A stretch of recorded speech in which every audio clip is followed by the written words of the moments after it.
5, 6 guys who have a lot of experience.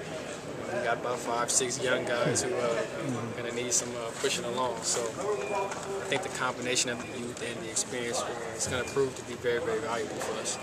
Well, isn't it nice to be the kind of team possibly that comes down to the radar, but possibly maybe become the kind of team that no one wants to play? That'd be the idea from the way that we compete, how hard we play every night. The idea is to put other teams in a position where they don't want to face us. From that standpoint, I think it will be fun. You've been a guy every year in the NBA, your scoring average has gone up. Do you look at this as kind of an opportunity, maybe more shots, more touches? Is that sort of more of a featured guy type of role? Yeah, man. The idea is for me to get better. However I do that, either end of the court, I feel like I have the skill set to be better. And from that standpoint, this opportunity is going to be good for me. What have you seen from your bigs so far? A lot of people don't know your bigs. You guys can say hi to Alfonso real quick. What's up, bro? You all right? My former teammate, new teammate. Go ahead, repeat the question, I'm sorry. Your bigs. A lot of people don't know your bigs. Yeah. What have you seen from these last couple of weeks working? They've been great. They've been great. Kyle, Drew, Glenn, Nicole, they've all been great. They compete extremely hard. They run the floor. They're selfless. Set screens. They do all the things that you would love from a guard standpoint for your big man to do, man. I'm going to enjoy playing with them. What was that day like when you were traded? Leading up to it, was it? How'd you find out? What your first? Yeah, I found out on the computer. I was in Barcelona at the time and had internet, and that was about it. So just seeing my name go across, so it was a good day from that standpoint.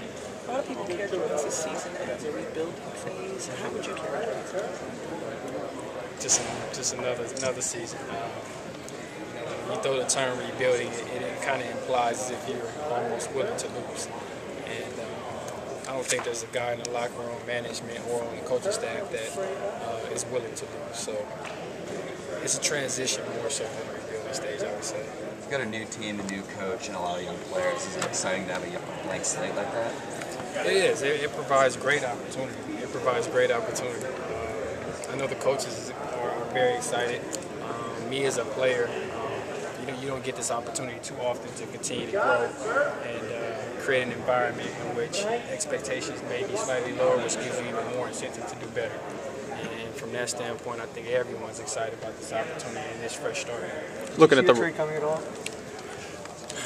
Not to here, no, and not to anywhere else. From that standpoint, just the Dwight trade was a trade that had to be made, and sometimes to make things work, guys get moved around. But as I said before, I tend to think that things don't just happen just because that there was some need for me here from some sort of purpose, and I'm ready to take on that challenge.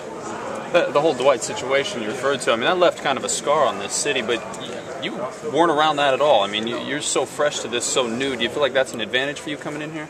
Yeah, I mean, I have no attachment or emotion towards the previous relationships here. I'm all about now and today and where this organization goes from this point forward. And that's the things that kind of move me and motivate me to continue to be better and provide a spark and some energy for the city that they can get behind.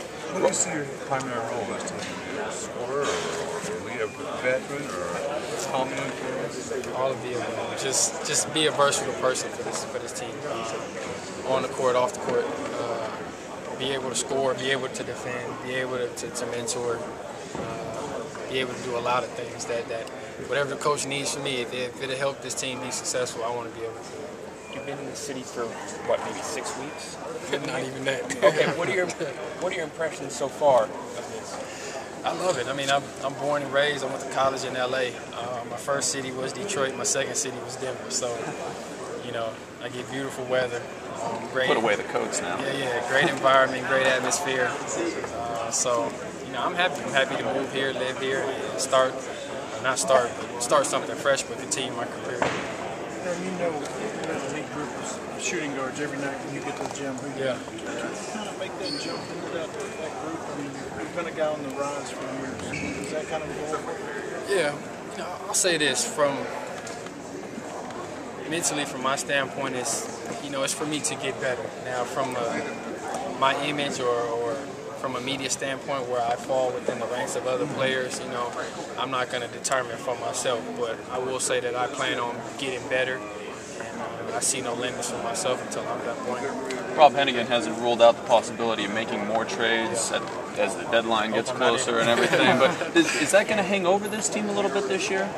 I don't think so. I mean, we have a lot of professional players here.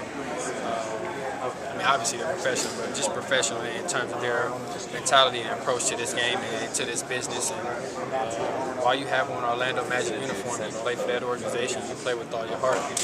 If a day shall come where you get moved, you get moved. But early on in the season, I highly doubt it.